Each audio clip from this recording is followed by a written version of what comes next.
سلام دوستان، امیدوارم حالتون عالی باشه. بنده مرادزاده هستم، همکارم بهم میگن مراد برقی.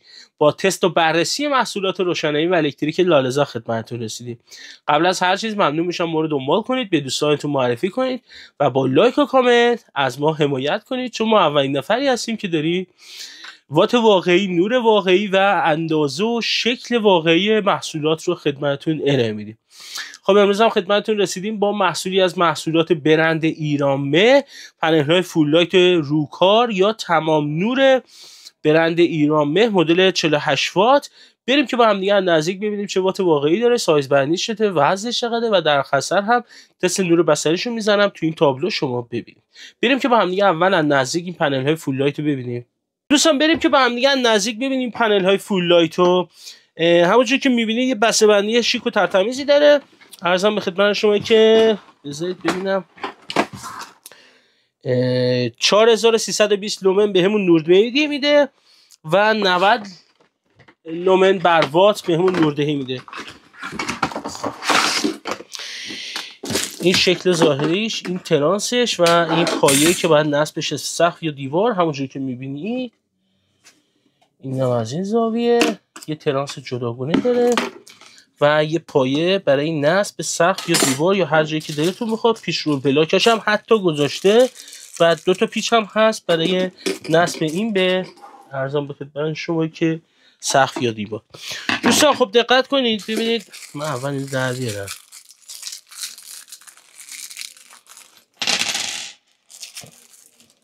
همونجور که میبینید پیچ رول پلاکا رو اول وصل میکنید به سقف. عذرخواهی میکنم. رول پلاکا رو وصل کردید، اینو وصل میکنید به سقف. وقتی که نصب کردید ببینید اینجا 2 تا سوراخ داره، اینجا هم 2 تا سوراخ داره. اگه دقت کنید روی این پایه هم داره. اینو مماس بر اون میزنیم. خب اینو نصب میکنید خیلی راحت و شیک و ترتمیز. اینو هم از این من نصب میکنید، راحت رو دیوار یا سقفتون وای میسه.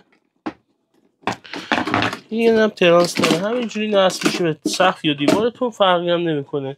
بریم که سایز بندیاش هم براتون بزنم ببینید. خب 29.5 رویه کار هستش.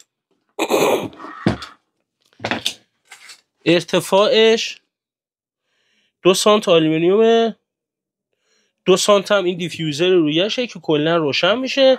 در واقع اینو شما رو سقف میبینید که روشن نمیشه رو حالت روکارش. و یه ترانس هم که داره که دیدم بزنم ببینید تقریبا 31-2 سانت کابلش. بریم که با هم دیگه وزنش هم من بزنم شما ببینید. 448 گرمه وزن کل پنل و بدنه و ترانسش. بریم که وات واقعیش هم بزنم ببینید شما. همونجوری که میبینید افت ولتاژ هم کمترین حالت ممکنه.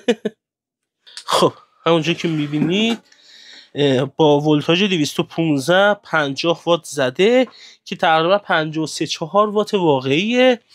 اگر و همونجوری که میبینید افت ولتاژ یک کوچولو کمتر شد، دوباره همین کم شد. 49.8 زده 215. اونجوری که میبینید تقریبا یه چیزی هولوش 52 وات واقعیه. بریم که با هم دیگه تست نور بصریش هم بزنم شما ببینید با ما همراه باشید.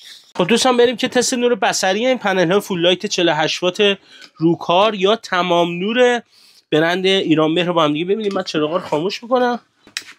همونجوری که میبینید یه پرتاب نور عالی و با کیفیتی داره. تقریبا یه اتاق 8 تا 10 متری راحت روشن میکنه. برای ارتفاع 5 تا 6 متر عالیه برای فروشگاه و میتونید ازش استفاده کنید، چه اداره چه فروشگاه. بازم اگر سوالی داشتید یا نیاز به مشاوره داشتید در مورد نورپردازی فروشگاه یا ادارتون میتونید با ما در ارتباط باشید. اگر از این محصول استفاده کردید چه خوب چه بد داخل کامنت ها میتونید نظرتون رو بدید تا بقیه هم بتونن ازش استفاده کنن. بازم اگر سوالی داشتید بنده در خدمتتون هستم. بنده مرادزاده هستم، همکارم بهم میگن مراد برقی، با تست و بررسی محصولات روشنایی و الکتریکی داخل لاله‌زا.